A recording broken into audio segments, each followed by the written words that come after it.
Hi, welcome to this video. I'm going to take you on a walkthrough for ASAP version 4.6, which is the Airsound Spatial's audio processing system. So let's get into it. Once I've loaded up ASAP, this is the control panel. And if I just play some music, we can see it going up and down there on the VU meter. What I'm playing is a stereo file. That's deliberate, which means that I can show you the first feature, which is quite obvious, which is the upmix. So upmix is off, and you can see that I'm now only monitoring stereo channels. And if I turn it on, you can see it's now generating this surround mix 714 in this case. On this main control panel here, you've got your volume control. You can connect that to a MIDI controller. You also have your some various facilities, which I'll walk through in a minute. And then down below here, you've got your input monitor. So this is after the upmixer, and it allows you to monitor individual channels if you so choose. So for example, if I want to hear just the heights, I can click on the 9, which would be the front left height speaker. If I hold down Shift, I can choose other channels, and now I can hear just the height channels above me and around me. If I click on it again, I can clear it. If I change it to mute mode, I can now individually knock speakers out. So go back to solo, and that's the full picture. So that's quite a handy thing if you're wanting to sort of delve in and listen to what people are doing on mixes. First button up here is player. This is it's a very simple media player for playing back WAV files or MP3, and you can just play it, and it'll play to whatever channel configuration you like. So if someone, for example, gave you a 916 file, I would go into settings and I would change this to 9.1.6, and then I would load up my file and play it, and it would come out in 916. The next page, I/O, that's the basic configuration, which tells you your input device and your output device. I've gone into more detail on this on a different video, which is about setup, basic setup. There's some other options in here. I/O mappings is just what audio channels are available in and out. And then there's the audio driver setup, which just takes you to audio MIDI. So, on to the next section, settings. I'm going to go back to 714 because that's what Macs tend to use. We can look at this diagram here. This is the input setup, so you can see what channels for what you're playing are coming in and where the system is trying to position those virtual channels. And then this map here represents my room. It's my real configuration. So I'm just going to simplify things. I'm going to go down to one speaker. And what I'm going to do, typically I use a tape measure, and I will position the loudspeaker directly in front of me at the distance that it literally is from where I'm sitting. So center it on your sort of the center of your listening space. So I'm going to go about 1 meter away. Zoom in a bit. And I'm going to put in a second speaker just about 2 meters away, and that's the one that's on the wall behind me there. And that's great. Now I'm in the corner of my room, so I've got another speaker to my right. So I'm going to hit 4, and it's pretty close. It's slightly behind me. It's about 1.2. And I've got a fourth speaker right the other side of the room over there. So I'm going to bring that one in there, and that's about 2.5. And the only other thing to consider is the subwoofer. That's too far away at the moment. It's under my desk, so I'm going to position that about here. And when you get all of those locations set up right, you'll find that as a whole, the system will sound balanced. No speaker will be louder than anything else. It's also completely time aligned. And also the steering, the spatial audio sound field sounds completely accurate. So as an object will move between speakers, it'll move consistently. So there we go. So I've got that set up. I'm going to say Daniel study 1. So that's a little note that I put down here. And I'm going to hit save, and it saved it into preset slot number 1. what that's done now is it's saved it in a file in my documents folder. And so next time I load ASAP, it'll resume that. So if I quit ASAP, go to applications and ASAP, and here it is again. And if I go settings, you can see everything's set exactly as it was. Thinking a little bit about acoustic tuning now, my room's fairly neutral, it's a combination of soft furnishings, hard surfaces, fairly normal, and I find that the balance is set about right. In a very deadened studio, you might have sound treatment on the walls. It might be, that sort of very absorbing sound. The steering technology of Airsound, the mid-side bit, you do find that you need to push that a little bit harder to overcome that. So what you can do is you can use the Airsound control, and you can just turn it up a bit. About 2 to 3 decibels is usually enough to correct for a particularly sound absorbing room. Or you might be the other way around, like you might be in a room which is all hard surfaces and highly reflective, in which case you'll just pull it back. If you want to find out, if you want to get a sense of where you are on that scale, there's also a test facility. So I click test, and in here I can use a good one is the white noise test. So I click this button, and then this dial here I can turn, and you can see input 17, which is a new input it's created for a noise signal, and I can swing it round, and I can hear the noise object moving perfectly smoothly around. You can also use, for example, the pink noise sweep in the Dolby renderer that follows a predefined pattern, but I quite like this one because I can turn it by choice rather than having to wait for it to come round and come round. So I can push this backwards and forwards. A little bit of a tip: what I'm listening for is the level and not much else. Don't worry too much about the timbre of the sound.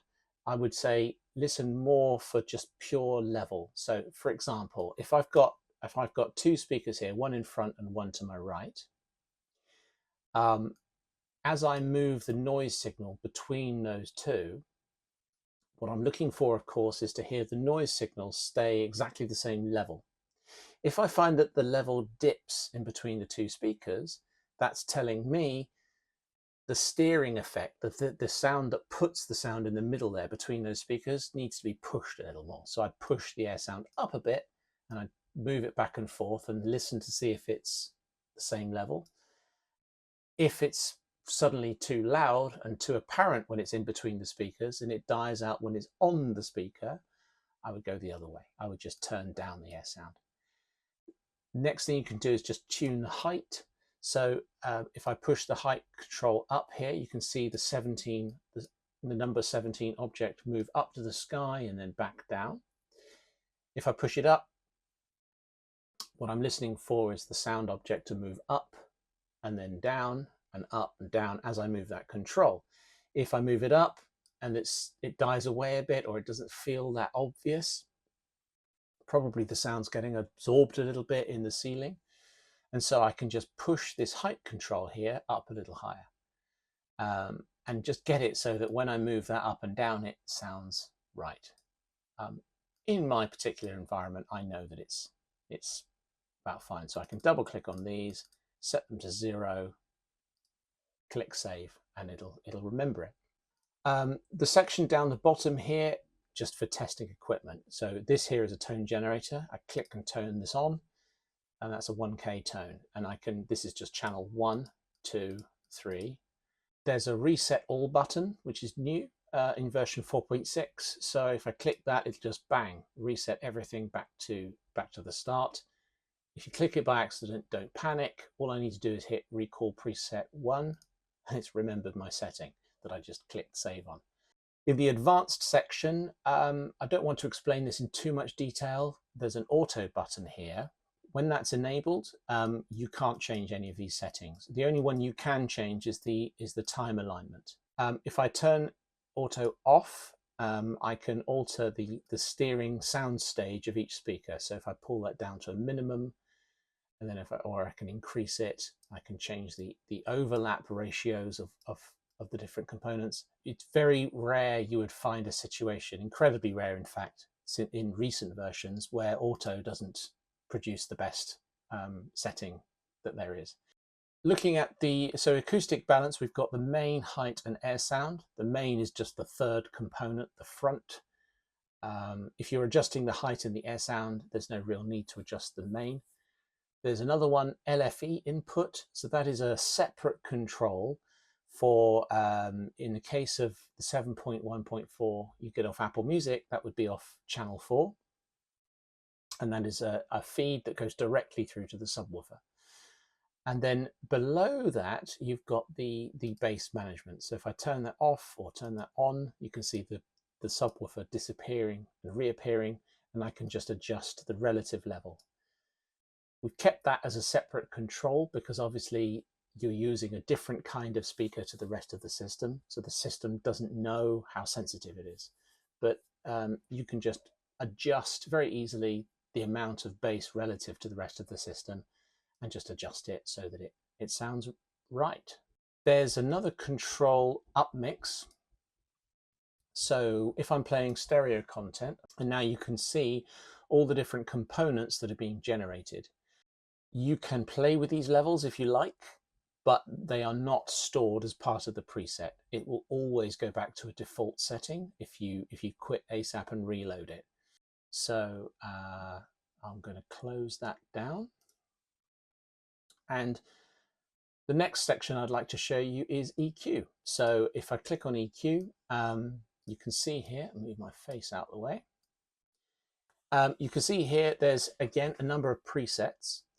The preset is not related to the main settings. So if you've created an EQ and you want to use it, then save it in slot 1 and it will automatically be loaded when you load up the system. So if I do something silly, just so you can see it, and I will then say EQ preset mine, exclamation mark, and I'll save it. That's now saved in slot 1. But I can have a comparison one if I want to A/B something. I'm going to save it as mine 2. I'm going to save it, choose slot 2, click save, and there it is. So now I can alternate between mine and mine 2. There's a flat baseline, which is just completely everything switched off, everything bypassed. And then there's also, I call it the standard house curve, which is the one I've developed at British Grove. It's very neutral, very nice. I think it's the one that it loads by default, and it's the one I certainly prefer for myself. That's that one there. And so what I'm going to do is I'm going to save that in slot 1, so that when I next load ASAP, that's the one I will get. It's worth taking a quick look at MIDI. There's a MIDI section here. There are some preset patterns for MIDI controllers that assign various controls to different controls on ASAP. By far and away, the most useful one is the basic volume control. With that, you've kind of got everything you need, because then you can run your DAW full screen and you've got a hand on the volume control. It's just easy.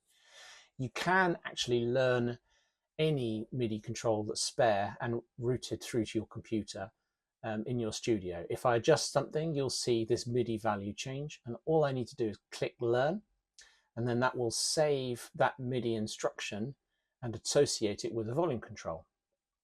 There's 2 different kinds of MIDI control that this will respond to. One is a fader type, the sort where you've got a minimum and a maximum, and the other type is an encoder type, the sort that go round forever. This will work with either, and so you just switch it to the right one, see it working, click learn, and then hey presto, your volume control is then linked. The idea is that once you've got the system set up the way you like it, you've got it set up for your room, you save everything in those default slot 1 presets. You really don't need to look at that. The only thing you need open is this, and then even then, if you've got a MIDI control controlling the volume, you don't even need to see this, because you can just work normally and have the system on a volume control. So that covers the main points for ASAP version 4.6. Thank you for watching.